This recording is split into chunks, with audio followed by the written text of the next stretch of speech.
하나님의 말씀 요엘서 2장 1절과 2절입니다. 요엘서 2장 1절과 2절.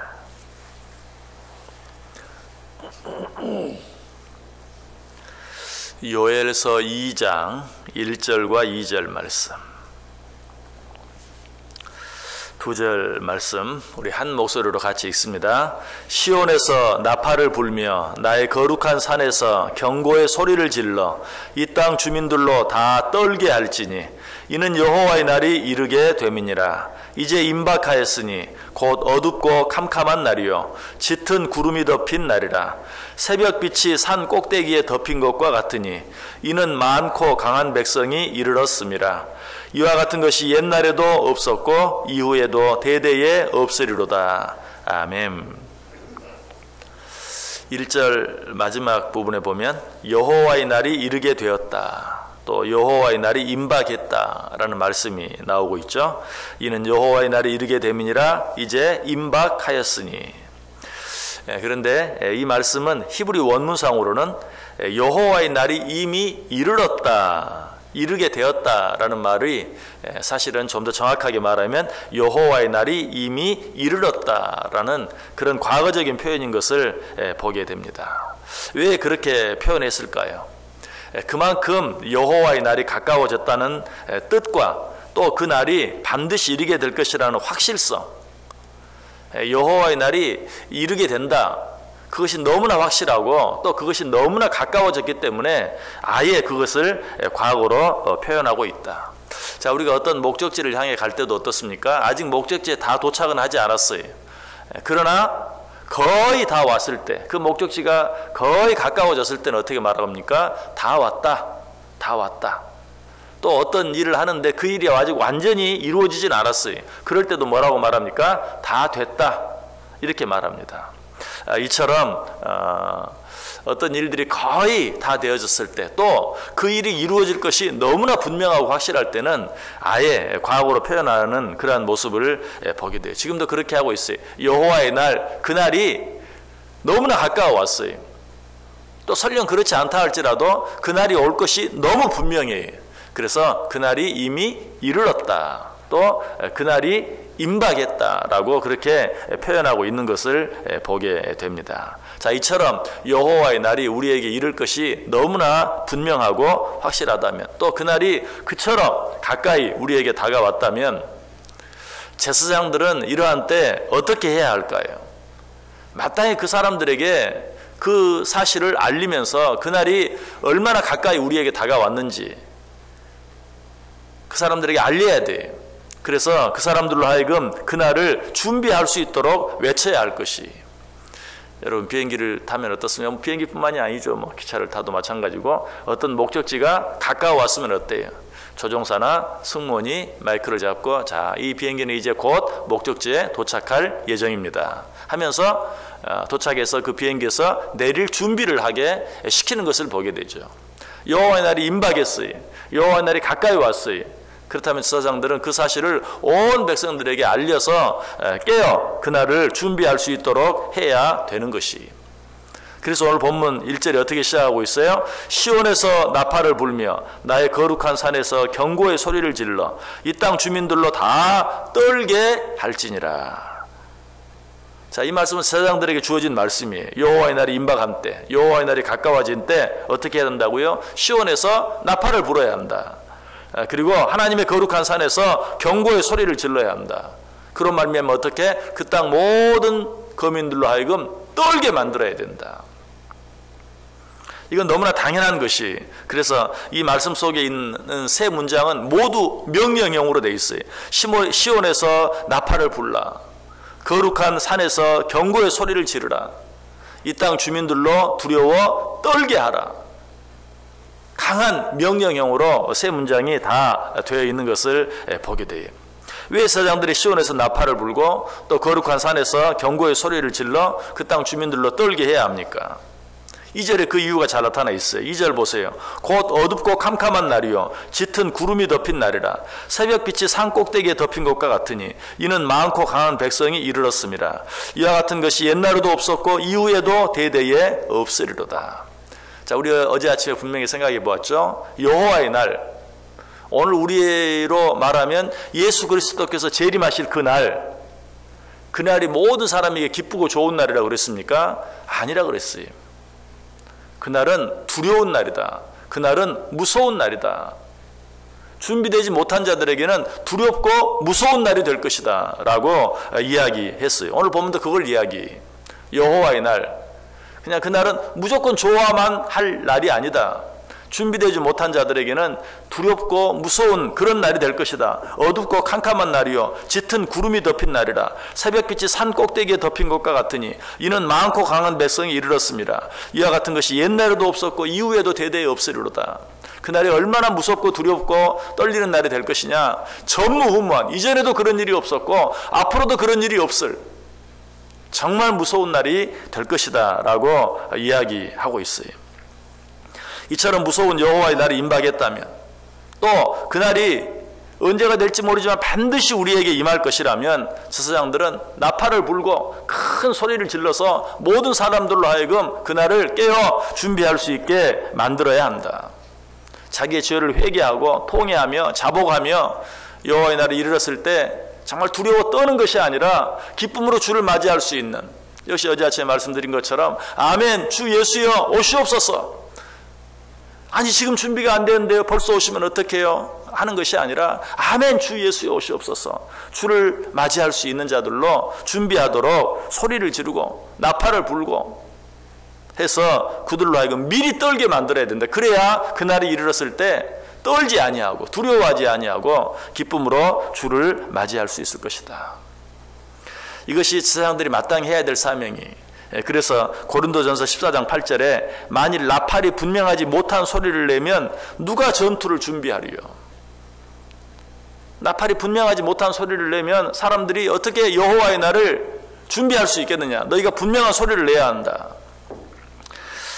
옛날에 김영삼 정권 때 IMF가 있었죠. 그런데 그 모든 그 밑에서 일을 하는 사람들은 지금 우리나라의 IMF의 그런 위기가 닥칠 것을 미리 다 짐작하고 알았어요. 그럼에도 그걸 백성들에게 얘기를 안 했어요. 국민들한테 얘기를 안 했어요. 나중에 그 일이 터지고 나니까 김영삼 대통령이 그렇게 말했죠. 우리가 그걸 얘기했더라도 상황은 똑같았을 것이다. 그럴 수 있어요. 뭐 얘기했어도 상황이 달라지지 않았을 수도 있어요. 그러나 그 말을 하지 않은 것은 엄연히 직무유기, 잘못된 것이. 뭐 상황이 바뀌든 바뀌지 아니하든 알릴 것은 알려야 돼. 말할 것은 말해야 돼. 그러나 상황이 바뀌지 않을 것이기 때문에 말하지 않았다. 이것은 직무유기. 그래서 이런 자들을 향해서 이사야서는 이렇게 말하죠. 이사야 56장 10절에 이스라엘의 파수꾼들은 맹인이요 다 무지하며 벙어리 개들이라. 짓지 못하며 다 꿈꾸는 자들이요 누워있는 자들이요 잠자기를 좋아하는 자들이니. 마땅히 해야 할 말을 뭐 이 핑계 저 핑계를 대면서 하지 않는 것, 그런 자들은 마치 맹인이 파수하는 것과 같다. 또 다 무지하여 벙어리 개들과 같아서 짓지 못하는 자들이다. 이런 자들은 꿈꾸는 자들에 불과하고 이런 자들은 누워있는 자들이요 이런 자들은 잠자기를 좋아하는 자들이다. 무슨 말이? 아무것도 할 수 없는 그야말로 그저 누워서 꿈이나 꾸고 있는 헛된 것을 바라기나 하는 그런 자들과 같다라고 이야기하고 있어요. 그러므로 어떻게 해야 돼요? 마땅히 전할 일들, 특별히 마지막 때에 대한 그러한 말씀들을 강하게 전하고 선포할 수 있어야 된다. 요나서 1장에 보면 하나님께서 요나에게 말씀하시죠. 그런데 뭐라고 말합니까? 너는 저 큰 성읍 니느웨에 가서 그들을 쳐서 외치라 라고 말하고 있어요. 그들을 쳐서 외치라. 그냥 그들에게 말하라고 하면 되지. 그들을 쳐서 외치라. 왜 이렇게 강하게 말합니까? 지금 때가 임박하고 위험하기 때문에 그냥 적당히 전하는 것이 아니라 그들을 쳐서 외쳐라. 듣고 깨닫게 하라 라고 이야기하고 있어요. 자, 그런데 제가 이런 말씀을 왜 여러분에게 드립니까?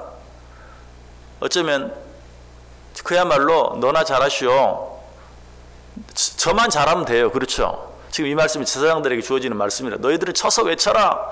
지금 너희는 뭐 나팔을 불고 큰 소리를 질러서 저들로 하여금 떨게 해라. 지금이 얼마나 중요한 때고 얼마나 위험한 때인지 깨달아 알고 일어나서 깨어 회개하고 준비하게 해라.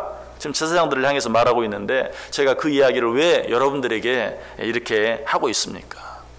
왜 그렇죠? 신약 시대에는 앞에서 전하는 목사만 제사장이 아니 여러분 모두가 다 하나님의 말씀을 증거해야 될 제사장의 사명을 가지고 있어요.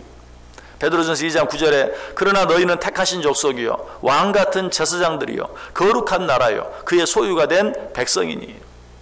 신약 시대에는 하나님을 믿고 살아가는 모두에게 제사장의 책임이 주어졌어요. 그런데 이 사실을 모르는 사람도 있고 아는 사람도 제사장으로서의 어떤 권리만 요구하지 의무는 생각하지 않는 사람들이 참 많아요.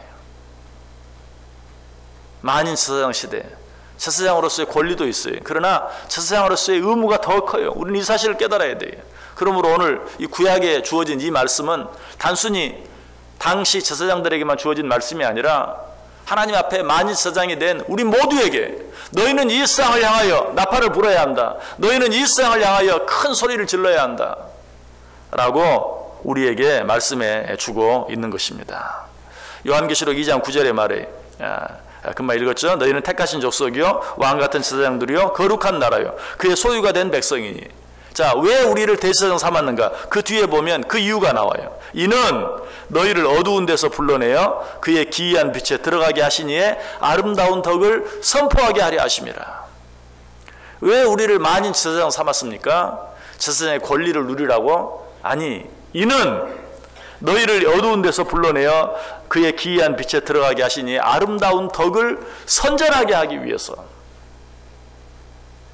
그러므로 우리는 이 사실을 모든 사람에게 외칠 수 있어야 돼. 하나님의 아름다운 덕이 무엇입니까? 물론 뭐 여러 가지가 있겠죠.